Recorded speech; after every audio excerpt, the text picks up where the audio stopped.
This next 40 minutes or so is about something I'll call innovation kryptonite. And this, I think, is actually one of the most dangerous things swirling in every hallway in most companies worldwide. It is a culture killer, and the worst part about it is it's unseen, it's nearly unheard, and it comes from a place of good intention. So there's leadership behaviors that emerge in most large companies that unintentionally thwart innovation, kill creativity, and destroy teams, and they cause Fortune 500s to go out of business. So let's jump right in. So here's a study from Center of Creative Leadership. 94%, now this is US-based, but 94% of senior business leaders say that innovation is a key driver of success. You'd agree innovation is essential to your future, yes? Okay? I don't know who the other 6% are, to be honest. Maybe they're like utilities. 77% say they invest in it, so a vast majority invest, but only 14% said they were confident they were actually good at it.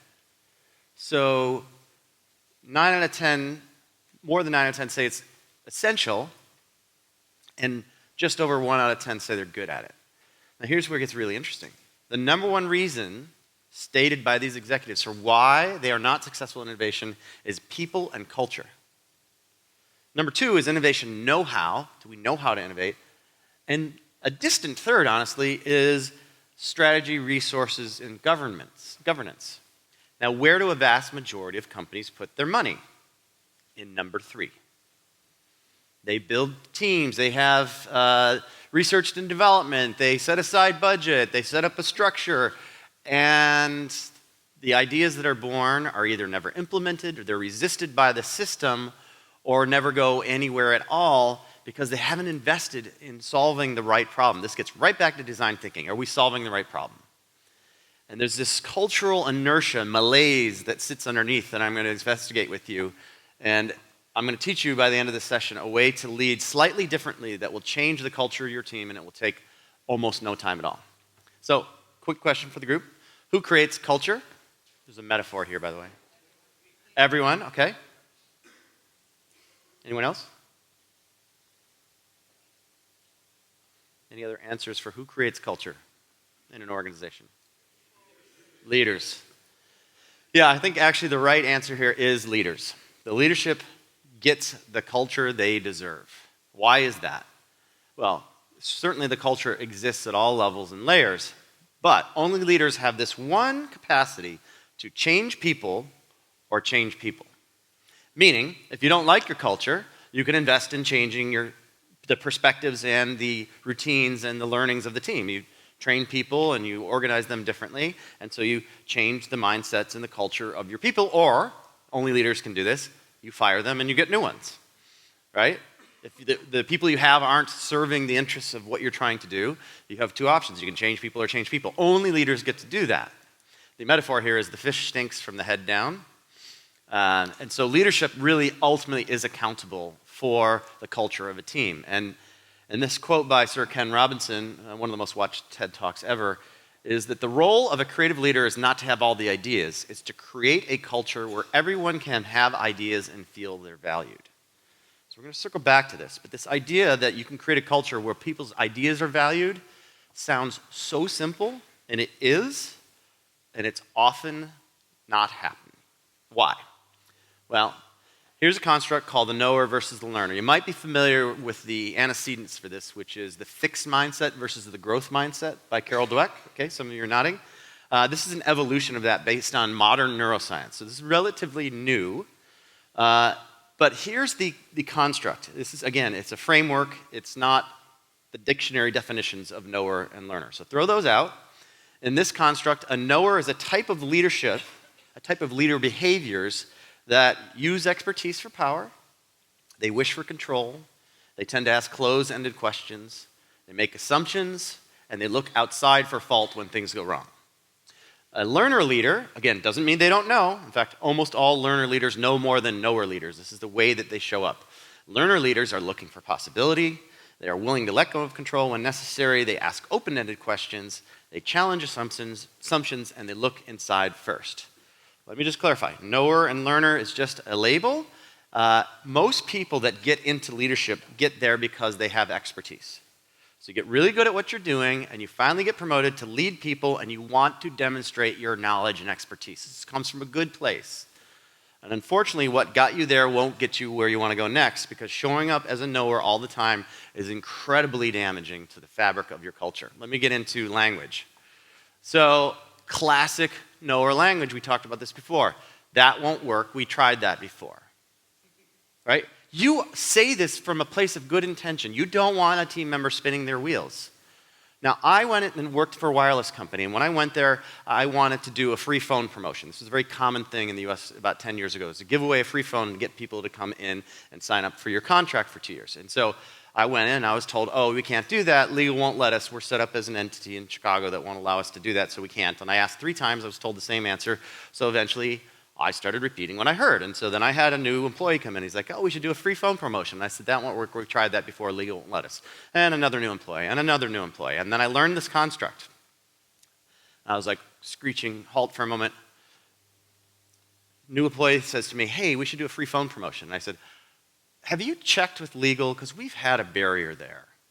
He's like, no, I haven't. I'll go see what I can find out. I'm fully expecting him to come back, a day or a week later to say, oh, we can't do it. And a week later, he comes into my office, like, yeah, I talked to a new guy in legal. He's pretty sure he's found a way. And then 2 weeks later, we got full approval, and 3 months later, we launched our first free phone promotion in the history of the company. Because I didn't shut him down. I simply kept the conversation open to possibility. So this is the core of the learner leader is, can we investigate new opportunities? I know what I'm talking about. Knowers want to prove their worth as a leader by sharing their expertise, and sometimes you should, but not all of the time. And sometimes the right thing to say is, maybe there's things I haven't considered, maybe there's things I don't know, and keeping that possibility and conversation open. Here's a real classic one. Here's what we should do. So I showed up as an ex-consultant working in an enterprise as a VP and a VP of marketing, and I knew stuff. And I wanted to share my knowledge, and so I told my team, here's what we should do. And I said that about 5 times a day for 9 months, and then we did a 360 review at the end of that season, and I had one of the lowest scores out of 9,000 people in the country. So embarrassed. I actually had them rerun the numbers because I didn't believe it. My team hated me, and I didn't even know it. So they sent me off to this place called Center for Creative Leadership. They made us go through a bunch of exercise. They watch you through closed glass. They paint a picture to you at the end of the leadership behaviors you show up with. And mine was really simple. They said, listen, every time you're in a group, you have great ideas, and then you share them, and after a while, people get tired of hearing what your thoughts are. And what your action plan is, every time you're about to say, here's what you should do, instead say, what do you think we should do? Now, I'm like, this is so simple. There's no way this is going to work. I'm going to get fired. I'm going to be leaving here. My team hates me. This is never going to work. I got on the plane. I was flying back from San Diego after 4 days of this. I landed. My phone blew up because the entire Midwest network for our telecom was down.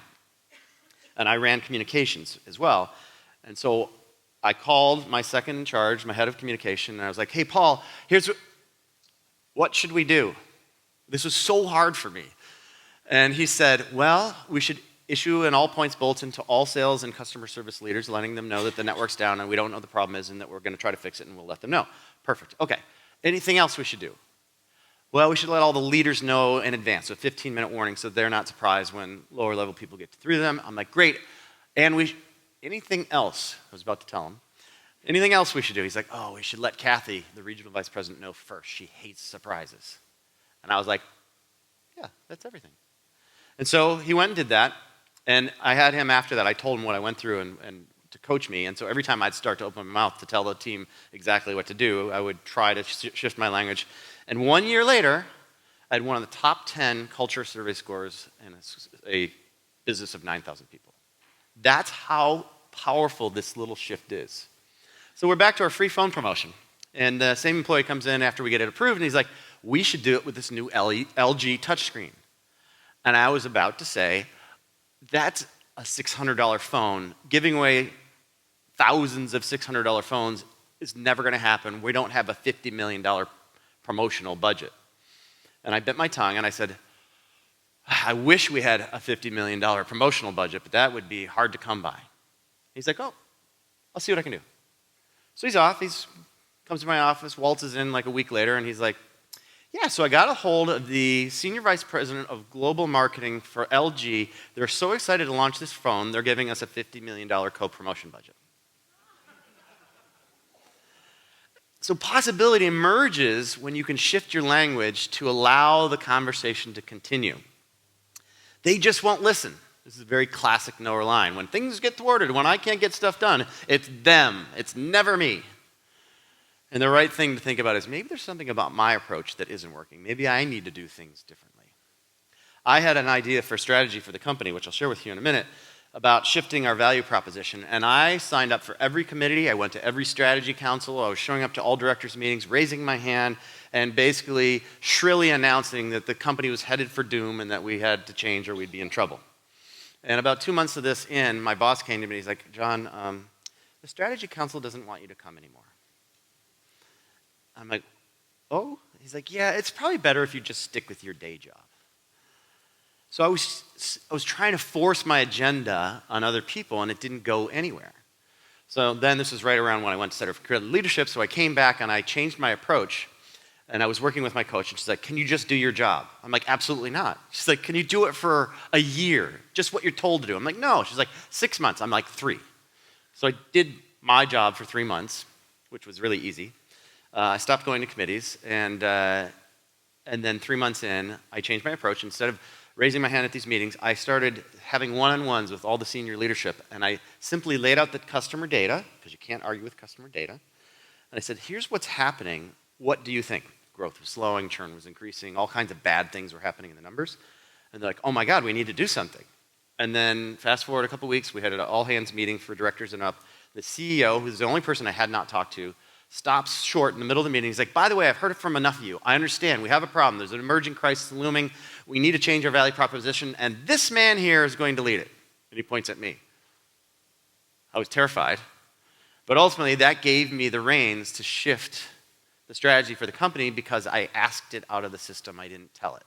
So asking versus telling is core to this. Finally, this is my favorite innovation setup.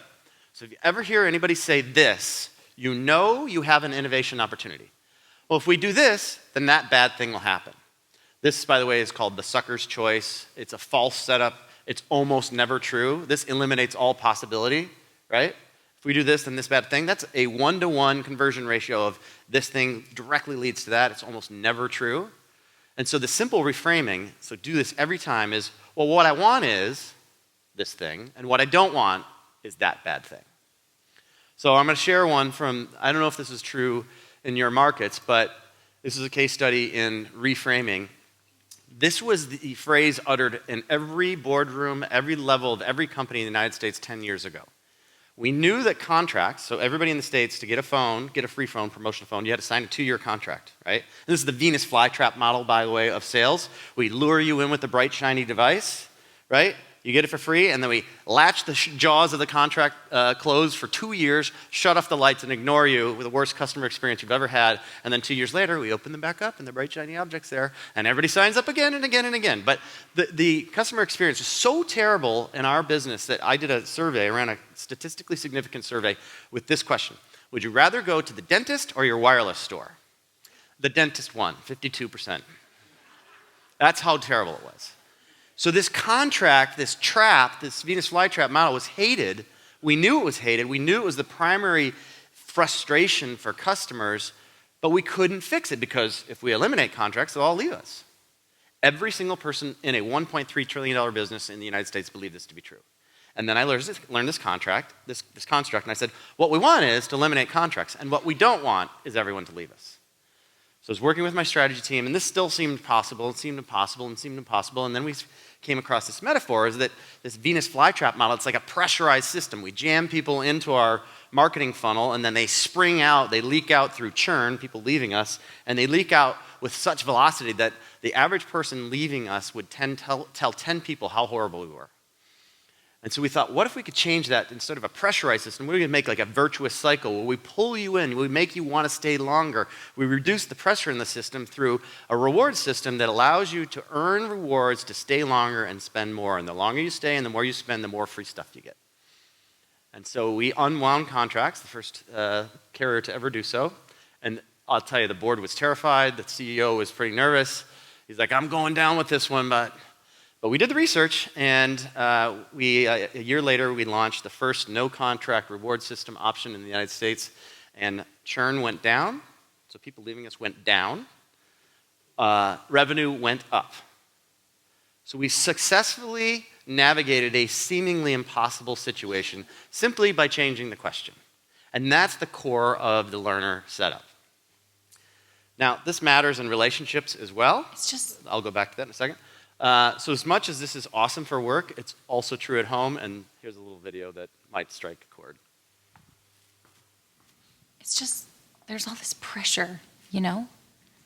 And sometimes it feels like it's right up on me, and I can just feel it, like literally feel it in my head, and it's relentless. And I don't know if it's going to stop. I mean, that's the thing that scares me the most, is that I don't know if it's ever going to stop. Yeah. Well, you do have a nail in your head. It is not about the nail. Are you sure? Because, I mean, I'll bet if we got that out of there... Stop trying to fix it. No, I'm not trying to fix it. I'm just pointing out that maybe the nail is causing... You always do this. You always try to fix things when what I really need is for you to just listen. Yeah, see, I don't think that is what you need. I think what you need is to get the nail See, out. you're not even listening now. Okay, fine. I will listen. Fine.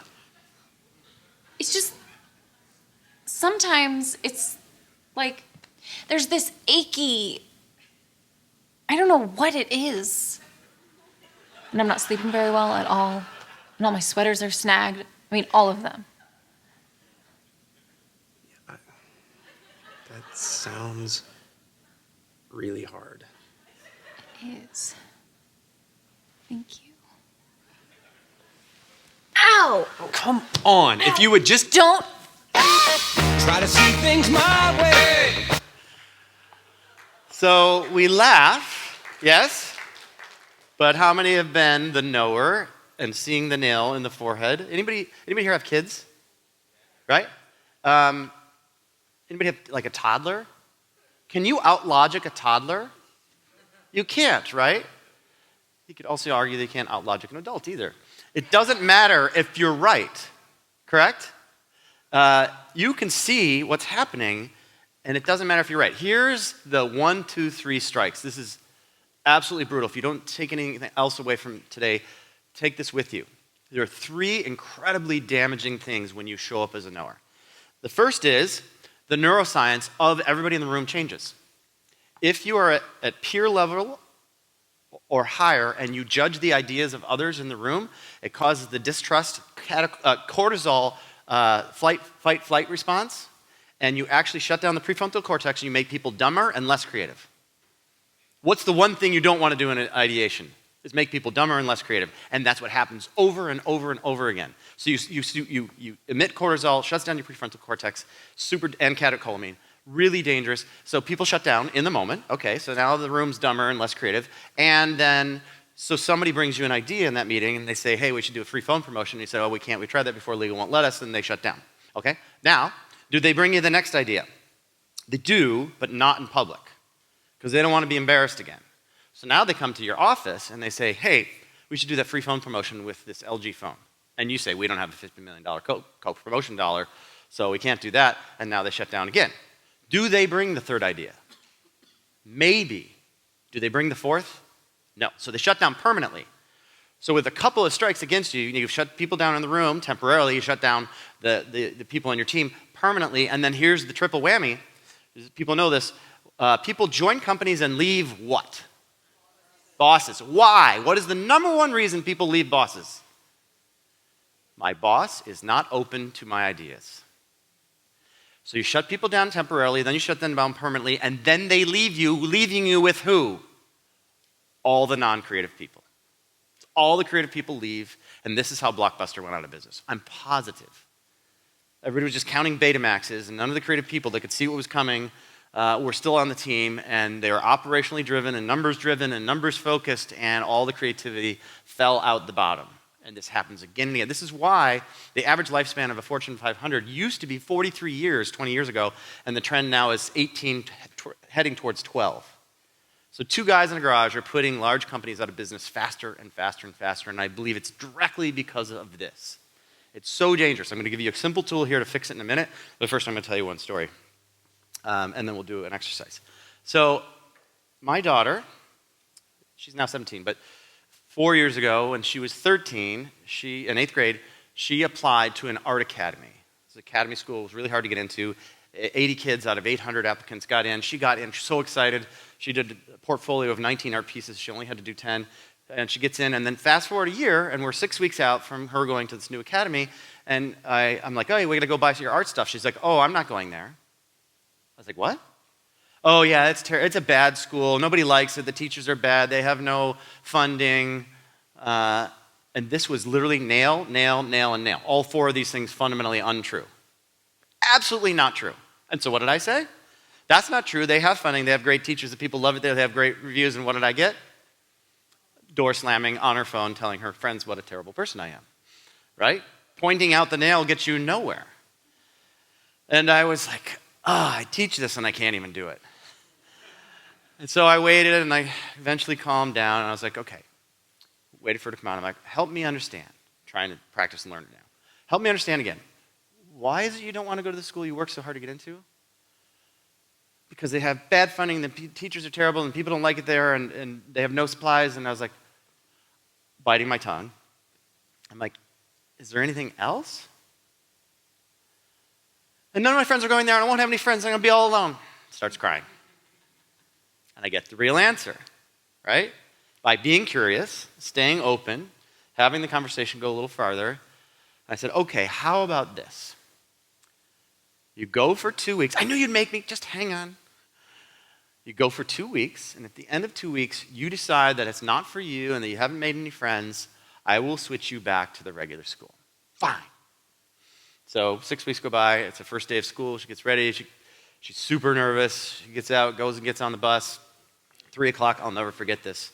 The door opens, kitchen door opens. She walks through it like this. She twirls and says, I have found my people. Because there are kids, they're just like her. She never really fit in the regular high school. She made more friends her first day than she'd made in 2 years of middle school. But if I tell you that kid is so stubborn, if I had entrenched, she would have too, and I swear she would have just literally not gone to school. She would have stayed home rather than going if I forced her, pushed her, kept talking about the nail in the forehead. So this approach of being a learner is incredibly powerful. And it doesn't mean, just so you know, it doesn't mean abdicating your responsibilities as a leader. Sometimes you have to say the following. Given the limited amount of time and data, I've made the decision to do X. That's totally fine. Your team is not going to begrudge you that possibility. They know you're the leader and you're the smartest person in the room, generally speaking, and you get to make those calls. But if you do it every time, if every time you're saying, here's what we should do, it's going to kill the culture of your team. So how do we fix this? So this is a super, super easy thing to do.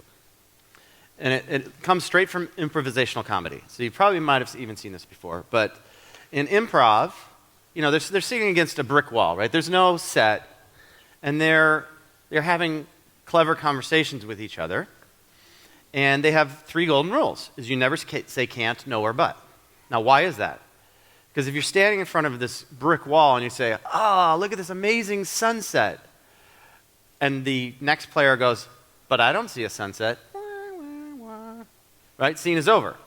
But they say, yes, and this cocktail is awesome. And so they build off each other. They keep the creativity flowing. They keep the conversation going. The same rule applies at work. If you stop saying these 3 things and coach yourself on it, the creativity of your team will go up within a week. I promise you. My old work, we did this. We incessantly coached each other. Every time somebody said, we can't, we'd say, you mean, how could we? We can't do a free phone promotion. How could we? You mean, they put words in your mouth, you mean, how could we do a free phone promotion? No, we don't have a $50 million budget for a free phone, LG phone. I wish we had $50 million free phone. You see how that reframes into the realm of possibility? Now that thin slice of possibility might be so scarce that it's near impossible, but it doesn't matter because it changes the way that they think about you. And the last one is instead of saying but, you say yes and, or at the same time, and so you keep the conversation going. In my new role at my consulting firm, I brought an extraordinarily terrible idea to the CEO about my 5th day. I didn't really know exactly how the business worked yet, and I brought this terrible idea, and he sort of paused, and he gave me kind of a half smile, and he's like, so have you, it's interesting, John, have you discussed this with any of the other team members yet? I'm like, no. He's like, well, why don't you do that, and then come back to me with what your thoughts are after that, doing that. Well, translation now, as I learned, like I went and talked to McRae, the truth teller, and he's like, oh my God, dude, that's the stupidest idea I've ever heard. And I'm like, oh my God, how embarrassing. Like, I can't believe I just brought that to the CEO. And then I was like, you know what? He totally did not shut me down. My boss is open to my ideas, and I like working here. And eventually I brought more ideas, and he didn't shut me down. And eventually one of them was good.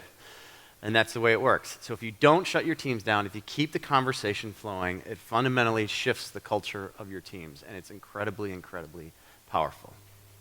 If you can change the conversation, you can change the culture. I understand being a knower or learner, so it's not either or, it's probably a combination, depending on the situation, depending on the team. Can you explain a bit what are the, let's say, the drivers of which situation you should act as a knower and which situation as a learner to be successful, let's say, Right. as the combination of both? So I would suggest that you, generally speaking, want to show up as a learner leader almost all the time. But sometimes you're going to have to show up in a way that looks like a knower leader when you have very little time and you need to make a decision.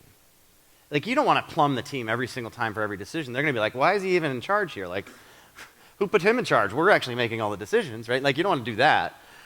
So when time is of essence, when you have the right set of expertise, you can make decisions, and you should. But when there's opportunities where there's a creative space emerging and you don't necessarily know all the answers, or you're not 100% sure you know all the answers, or even if you do know all the answers, sometimes it's still the right thing to teach people to fish versus give them the fish and help them work through the creative process. You know, there's a couple really great coaching tools here that you can use. Sometimes when you know the answer, it doesn't mean you should tell them. You can ask them, well, what do you think we should do? And then they give you the wrong answer, and you say, but have you thought about this? And so you start giving a little guidance. Well, but did you think about that? And a little more guidance, and a little more guidance, and eventually they come, you lead the horse to water. One other question I get all the time that I want to share with you, in case I forget, is how do you coach upwards to a knower? It can be very challenging. If you have a knower leader that is your boss, and they're telling you what to do all the time, and they're framing the way they want everything laid out, and they're fixing your PowerPoints, a vast majority of them don't know they're doing it. They don't realize it's damaging. They're doing it from a place of good intention. Now, there's probably 2 out of 10 that are just wired that way, and those probably can't change. But a really great framing. Giving feedback is tricky enough as it is. I don't like, personally, the framing of, I have some feedback for you, because I think it just gets people immediately like shields up, oh boy, what's happening, what's coming my way. I'm not going to be open to whatever this is because I'm afraid. A better way of saying it is, I have something that might help you. I had that coaching given to me a bunch of times. So I'm in a meeting, I spout off on what we should do, and one of my teammates is like, hey, I have something that might help you. And I was like, oh, okay. She's like, well, when you suggested we should do X, Y, and Z, I saw that Sheila really shut down. I was like, oh, like I had no idea. Oh, okay. I'll go talk to her. Yeah. And if you'd like, she said, if I see that happening in the team, would you like me to let you know more real time? Oh, God, yes. Like, it's not my intention to shut people down. It's not my intention to stifle the creativity of the team. It's not my intention at all. If I'm doing it, it's totally unwittingly. And so she sort of got her way into being my little nudge coach. And eventually I fixed my leadership so that I could be able to do it on my own. So that's a really great framing for feedback up is, I have something that might help you. It's much less threatening.